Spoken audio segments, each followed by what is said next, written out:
ಇದು ಈಗ ಪಪ್ಪಾಯ ಅವರು ಏನೋ ಬಿದ್ದಿದ್ರು ನಾನು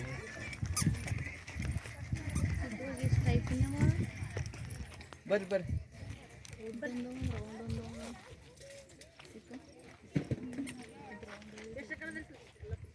ಇದು 1 ಇಯರ್ ಮೇಲಾಗಿದೆ. ಕಟ್ಟಿಂಗ್ ಹೋಗಿ 20 ಕಟ್ಟಿಂಗ್ ಆಗಿದೆ. ಇದು ಇನ್ನೂ ಕೊಡ್ತಾನೆ ಇದೆ. ಅದನ್ನ ಇದು 1 ಇಯರ್ ಹೋಗ್ಬೋದು. ಇದು ಇದು ಮುಗಿತಿದಂಗೆ ಇದು ಈಗ ಹಚ್ಚಿದ್ದು, ಈಗ ಪ್ಲಾಂಟೇಶನ್ ಆಗಿದೆ. ಇದು ಇದು ಪಪ್ಪಾಯ ಅದ ರೀ. ಆಮೇಲೆ ವಾಟರ್ 2 ಡೇಸ್ ಒಳಗೆ ವಾಟರ್ ಮೆಲನ್ ಬರುತ್ತೆ. ಈಗ ವಾಟರ್ ಮೆಲನ್ ಬರೋದೆಲ್ಲ ಇದು ಪಪ್ಪಾಯಿಗೆ ತೊಳುತ್ತಾ ಅದು ಹೈಟ್ ಬರುತ್ತೆ. ಈಗ ವಾಟರ್ ಮೆಲನ್ ಏನೇನು ಕೊಟ್ಟಿರ್ತಿಲ್ಲ ಅದು ಅಷ್ಟೇ. ಪಪ್ಪಾಯಿ ಪೂರ ನಮ್ಗೆ 0 ಮೇಂಟೆನೆನ್ಸ್ ಹೋಗ್ಬಿಡುತ್ತೆ. ಹಂಗೆ 2 in 1 ನನಗೆ ಬರೀ ಒಂದೇ ಬೆಳೆ ಹಾಕೋದು ಬಂದು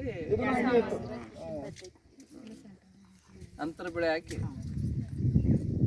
ನೀವು ನೋಡ್ರಿ ಏನೇ ಮಾಡ್ಬೇಕಂದ್ರೆ ಈಗ ನೀವು ಕುಸ್ತಿಪಟ್ಟ ಆಗ್ಬೇಕಂದ್ರೆ ಅದ್ರ ತಕ್ಕಂಗೆ ಅದಕ್ಕೆ ಊಟ ಹಾಕ್ತೀವಿ. ಅದೇ ರೀತಿ ನಾವು ಸಾವಯವ ಗೊಬ್ಬರ ನಿರಂತರವಾಗಿ ಹಸಿರು ಗೊಬ್ಬರ, ಜೀವಾಮೃತ ಇರ್ಬೋದು, ಬೀಜಾಮೃತ ಇರ್ಬೋದು ಕಂಟಿನ್ಯೂಸ್ ಆಗಿ ಕೊಡ್ತಾ ಇದ್ರೆ, ನಿಮ್ದು ಆಡು ಸಾಕಾಣಿಕೆ ಇತ್ತು ಅಂದ್ರೆ ಆಡಿನ ಹಿಕ್ಕಿ ಬರುತ್ತೆ, ಅದನ್ನ ದ್ರವ ರೂಪ ಮಾಡಿ ಕೊಡೋದ್ರಿಂದ ಏನಾಗುತ್ತೆ ಅಂದ್ರೆ ನೀವು ಮಾಡ್ಬೋದು. ಏನು ನೈಸರ್ಗಿಕ ಕೃಷಿಯಲ್ಲಿ ಒಕ್ಕಲ್ತನ ಪ್ರಾಫಿಟೇಬಲ್ ಆಗಿ ಮಾಡಕ್ಕೆ ಸಾಧ್ಯ ಇದೆ. ಬಟ್ ಏನಕ್ಕೆ ತಾಳ್ಮೆ ಬೇಕು, ಶ್ರಮ ಬೇಕು. ಶ್ರಮ ತಾಳ್ಮೆ ಎರಡೂ ಬೇಕು. ಈಗ ಈಗ ಹಿಕ್ಕಿ ಆಡಿನ ಹಿಕ್ಕಿ ಬರ್ತಾವಲ್ಲ ಅದನ್ನ ನೀವು ಪುಡಿ ಮಾಡಿ ಲಿಕ್ವಿಡ್ ಮಾಡ್ಬೇಕು. ಲಿಕ್ವಿಡ್ ಮಾಡಿ ಅದನ್ನ ನೀವು ಇದ್ರ ಡ್ರಿಪ್ ಮುಖಾಂತರ ಕೊಡ್ಬೇಕು. ನೀವು ರಾಸಾಯನಿಕ ಗೊಬ್ಬರ ಥರನೇ ವರ್ಕ್ ಆಗುತ್ತೆ ಅದನ್ನು. ಆಯ್ತಾ? ನೀವು ತಿಪ್ಪೆ ಗೊಬ್ಬರಕ್ಕಿಂತ ಜಾಸ್ತಿ ಪೋಷಕಾಂಶಗಳು ಹಾಡಿನ ಹಿಕ್ಕಿದಲ್ಲಿ ಇರುತ್ತೆ. ನೀವೇ ಕೋಳಿ ಸಾಕಾಣಿಕೆ ಮಾಡಿದ್ರೆ ಕೋಳಿದ ಹಿಕ್ಕಿ ಬರ್ತಾವಲ್ಲ, ಅವೆಲ್ಲ ಕೋಳಿದ ಮೆನ್ಯೂರ್ ಬರ್ತಲ್ಲ, ಅದರದ್ದು ನೀವು ದ್ರವ ರೂಪವಾಗಿ ನೀವು ಸಾವಯವ ಗೊಬ್ಬರವಾಗಿ ಬಳಕೆ ಮಾಡ್ಬೋದು. ಆಡಿನಿಕ್ಕೆ ಅಲ್ಲ, ಅದನ್ನ ನೀರಲ್ಲಿ ನೆನೆಸಿಟ್ಟು ದ್ರವ ರೂಪದಾಗ ಮಾಡಿ ನೀವು ಬೆಳೆಗಳಿಗೆ ಡ್ರಿಪ್ ಮುಖಾಂತರ ಬೋಧನೆ ಎರ್ಸ್ಬೇಕ್ರಿ. ಇದು ನಿಮಗೆ 2 ತಿಂಗಳು ಎರ್ಸ್ಕೊತಾನೆ ಇರ್ಬೇಕು. ಇಲ್ಲಾಂದ್ರೆ ವೇಟಿಗೆ ಬಿದ್ದೋಗ್ಬಿಡುತ್ತಾ ಇದು. ಇಲ್ಲೆಲ್ಲ ಗೊಬ್ಬರ ಹಾಕಿದೆ. ಗೊಬ್ಬರ ಹಾಕಿ ನೀರು ಬಿಟ್ಟಿದೆ. ಲಾಡ್ಜಿಂಗ್ ಆಗಿಬಿಡ್ತದೆ. 4 ಮಂತ್ಸಿಗೆ ಗೊಬ್ಬರ ಹಾಕ್ಬೇಕು. ಹೆಂಡಿ ಗೊಬ್ಬರ ಏನಾರ ಹಾಕ್ಬಿಟ್ಟು ನೀರು ಬಿಟ್ಟರೆ ತಾನೇ ತೊಗೊಳ್ಬಿಡುತ್ತೆ ಅದು. ಈ ರೂಟ್ ಕಟ್ ಮಾಡ್ಬೇಕು ಆ್ಯಕ್ಚುಲಿ. ಟೊಮೆಟೊ ಯಾಕಂದ್ರೆ ಇದಕ್ಕೆ ತಗೊಳ್ಳೇಬೇಕಿತ್ತು. ಅದು ಡ್ರಮ್ ಸ್ಟಿಕ್ ಫುಲ್ ಆರ್ಗ್ಯಾನಿಕ್. ಅದು ಫುಲ್ ಆರ್ಗ್ಯಾನಿಕ್. ಅದು ಅದ್ರ ಟೊಮೆಟೊ ತಗೋಬೇಕಾಗತ್ತೆ. ನೋಡ್ರಿ ಈಗ ಸಿಸಿ ಕ್ಯಾಮ್ರಾ ನೋಡ್ರಿ. ಯಾಕಂದ್ರೆ ನೀವು ಹೆಂಗ್ ಹೊಂಟ್ರಿ ಆ ಕಡೆ ತಿರ್ಗಕಪ್ಪ. ಅಂದ್ರೆ ಬಿಸ್ನೆಸ್ ರೂಪದಾಗ ನೀವು ಒಕ್ಕಲ್ತನ ಮಾಡ್ಬೇಕು. ನೋಡ್ರಿ ಅದ್ ನೋಡ್ರಿ, ನೀವು ಯಾಕಡೆ ಹೋಗ್ತೀರಿ ಅಂದ್ರೆ ಯಾರ ಕಳು ಮಾಡಿದ್ರೆ ಗೊತ್ತಾಗುತ್ತೆ. ಅಂದ್ರೆ ಈಗ ನೀವು ಹೇಳ್ತಿದ್ರಲ್ಲ, ನೈಸರ್ಗಿಕ ಕೃಷಿ ಮಾಡಬೇಕಾದಾಗ ನೀವು ಕಷಾಯಗಳನ್ನೆಲ್ಲ ರೆಡಿ ಇಟ್ಕೋಬೇಕು ಫಸ್ಟಿಗೆ. ಅವಾಗ ಇಂಥವೆಲ್ಲ ಬೆಳೆಗಳಿಗೆ ಕಂಪಲ್ಸರಿ ನೀವು ರೋಗ ಬರ್ತಾವ, ಕೀಟಗಳು ಬರ್ತಾವ. ಅವಾಗ ಫ್ರಿಕೆಂಟಾಗಿ ಬಂದಮೇಲೆ ಆಯುರ್ವೇದಿಕ್ ಇದ್ರ ಪ್ರಕಾರ ನೀವು ಬಂದಮೇಲೆ ಕಂಟ್ರೋಲ್ ಮಾಡ್ಬೇಕಾದ್ರೆ ಕಷ್ಟ. ಇದನ್ನ ಪ್ರೊಫ್ರಾಕ್ಟಿಕ್ ಸ್ಪ್ರೇ ಅಂತ ತೋತಾರೆ. ಬರೋಕ್ಕಿಂತ prevention is better then cure ಅಂತ. ಬರೋಕ್ಕಿಂತ ಪೂರ್ವದಲ್ಲಿ ಹೂವಾಡೋ ಹಂತದಲ್ಲಿ ಎಲ್ಲಾರ ಒಂದು ಕಡೆ ಹುಳ ರಸ ಇರೋ ಕೀಟ ಕಂಡ್ರೆ ಇಮಿಡಿಯೇಟಾಗಿ ಸ್ಪ್ರೇ ಮಾಡೋದು. ಬ್ರಹ್ಮಾಸ್ತ್ರ, ಅಗ್ನಿಯಸ್ತ್ರ ಅವೆಲ್ಲ ಸ್ಪ್ರೇ ಮಾಡೋದು. ಮತ್ತು ಬೇವಿನ ಬೀಜದ ಕಷಾಯನೂ ಮಾಡ್ತಾರೆ, ಅದನ್ನು ಸಹ ಸ್ಪ್ರೇ ಮಾಡಬೇಕು. ಈಗ ಎಲ್ಲ yellow sticky trap, blue sticky trap ಹಾಕೋದ್ರಿಂದ ಕೀಟಗಳ ಆಕರ್ಷಣೆ ಆಗ್ತದೆ. ನೋಡ ಡ್ರಮ್ ಸೋಲಾರ್ ಮೇಲೆ ಇದೆ. ಅದು ಸೋಲಾರ್ ಮೇಲೆ ಇದೆ.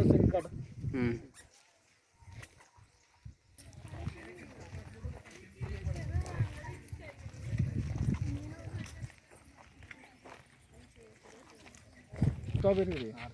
ನಿಮ್ಮ ಹತ್ರ ಲೇಬರ್ ಇದ್ರೆ, ಮಾರ್ಕೆಟ್ ಇದ್ರೆ ಮಾಡಿ ಸರ್. ಇಲ್ಲ ಮಾರ್ಕೆಟ್ ಇಲ್ಲ, ಲೇಬರ್ ಇಲ್ಲ ಅಂದ್ರೆ ಕೈ ಹಾಕ್ಲಿಕ್ಕೆ ಹೋಗ್ಬಿಡಿ. ತಲೆ ವಜ್ಜೆ ಹೋಗ್ಬಿಡುತ್ತೆ. ಇದು ಹೆವಿ ಇನ್ವೆಸ್ಟ್ಮೆಂಟು. ನಿಮಗೆ 2 ದಿವಸದಾಗ ಅದು ಕಲರ್ ಬಂತು ಅಂದರೆ ಮಾರಾಟ ಮಾಡಬೇಕು. ಇಲ್ಲ ಅಂದರೆ ನಿಮ್ಮದು ನ್ಯಾಚುರಲ್ ಕಲರ್ ಸರ್. ಅದು ನ್ಯಾಚುರಲ್ ಕಲರ್ ಸರ್. ಅದಕ್ಕೆ ಏನು ಮಾಡೋದಂಗಿಲ್ಲ. ಅದು ತಾನೇ ಡೇಟ್ ಅದ. 2 ಡೇಸ್ ಒಳಗೆ ನೀವು ಮಾರಲಿಲ್ಲ ಅದು ತಾನೇ ಸೋರ್ಬಿಡುತ್ತೆ. ಅದು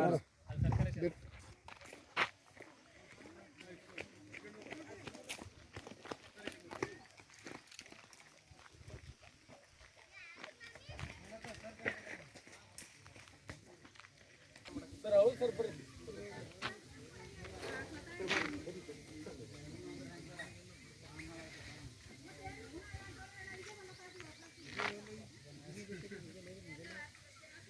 ಜನ 2 ಮಂತ್ಸಿಗೆ ಮಾಡ್ಬೇಕು.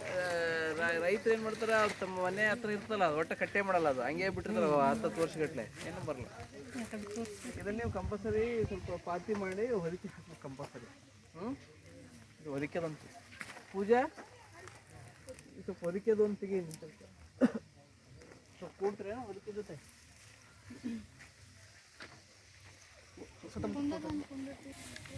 ಕಂಪಲ್ಸರಿ ಹೊದಿಕೆ ಇರಬೇಕು. ಕಬ್ಬಿನ ಫ್ಯಾಕ್ಟ್ರಿ ಸಕ್ರೆ ಫ್ಯಾಕ್ಟ್ರಿ ಸ್ಟಾರ್ಟ್ ಆಗ್ಯಾವಲ್ಲ, ಈ ರೌದಿ ಸಿಗುತ್ತೆ.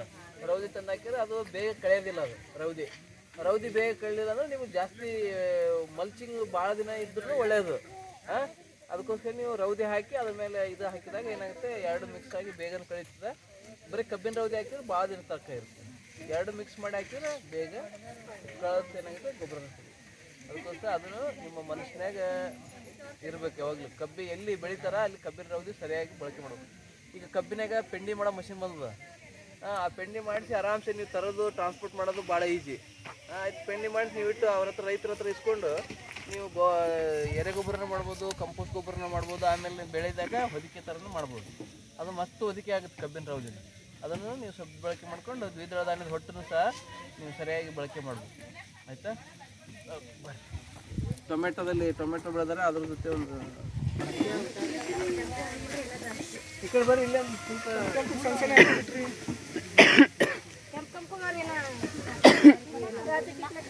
ಅಂದ್ರು ಅವು ನೋಡ್ಲತ್ತರ ಹಿಂಗಿಕಾಯಿ ಕಡೆ ಮುಂದೆ ಹಿಂಗಾಯಿ ಕರಿ ಒಳಗೆ ಕಡ್ದ್ರೆ ಸಾಬ್ರು ಏನ್ರ ಅಂತಾರೆ ರಾಜಪ್ಪ, ಅದು ಬಿಡಬೇಕು. ಕ್ವಾಲಿಟಿ ಆರ್ಗ್ಯಾನಿಕ್ ಇದ್ರೆ ಏನಾಗಿರ್ತದೆ, ಕ್ವಾಲಿಟಿನೂ ಚಲೋ ಇರ್ತದೆ, ರುಚಿನೂ ಇರ್ತದೆ, ಬಾಳಿಕೆನೂ ಇರ್ತದೆ. ಇದು ರಾಜಪ್ಪ ಒಳಗಿಂದ ಕೊಟ್ಬಿಡು ಬಾಯ್ ತೋರಿ, ಎಲ್ಲರೂ ಹಸುವಾಗಿದೆ, ಬಾಯ್ ತೋರಿ.